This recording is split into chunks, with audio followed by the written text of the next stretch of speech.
Considering the following lever rule phase diagram problem, temperature and composition adjustments for 50% liquid. In this problem, we have a metal alloy initially heated to a certain temperature, where it exists as a solid solution. The goal is to adjust the conditions so that the alloy becomes 50% solid and 50% liquid. This can be done in two ways. Part A, by increasing the temperature while keeping the composition of the alloy the same. Part B, by adding more of one of the metals to change the composition, while keeping the temperature constant. Part A, heating the sample. Initially, the alloy is completely solid.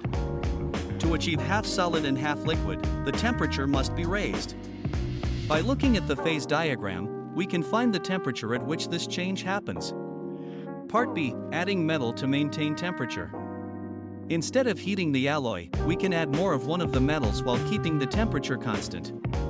By using the phase diagram, we can determine how much of the metal needs to be added to reach a balance of solid and liquid. Calculating the amount to add. To achieve this balance, a calculation is made based on the current amount of metal in the alloy and how much needs to be added.